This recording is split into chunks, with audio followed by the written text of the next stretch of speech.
بازار بردیوار قشلیل آکره بازارک هری کف نارل نواوی قضای و اتناوی دا سالانه هجیر دهن فروتن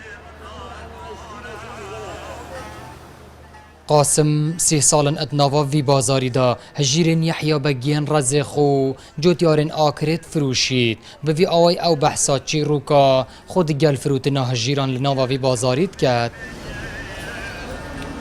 گلک نوای تجیرویته بس تجیرو احیا بگی درجه ای که گلک و تازه بخورده و خوشه تیبلوکوی و تنکه اما 30 سال اصلی را جیرات فروشم کسی جیر نت فروته نیرشنم که عالمی جیرا فروشید جیر بپاره بون ببرم بون سالا نوتوی که ملی را جیرت فروتین حتی بگاوی دوی بازاری دا دگل پیگشتنا هجیران لهمیس بدهیان جوتیار و خدان باخ لهف کم دبنجبو که هجیرین خو اتهم بر پرایکی دا بفروشنو مفاکی جیب ببینن کەڤینترین بۆژار ئەوە بۆژاری ئۆکرێبیە هەر ساڵ 58 هەتۆ نوکە مبخوس هنگینیمە ژیر و هەموو تشتێ بەرهەمی هەموو تشتێکی ئێرەوە فرتن وەختێ جیە و فەلە و بسڵمانەوە هەرسی مەذهبت گەلێکی ژین لێرە ژیر کندک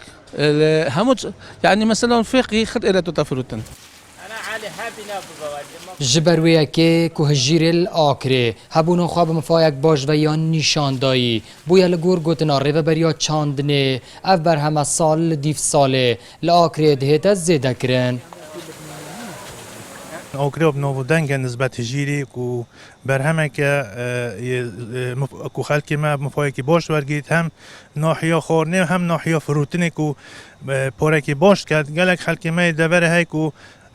جیان و سر و هجیره اگر برای خوب دنی ساله اف هجیره پترتی تا چاندن دبره آکره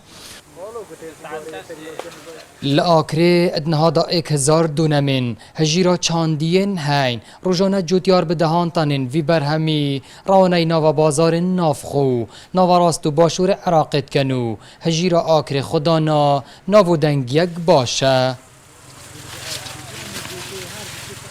آری حسین کردستان 24 آکره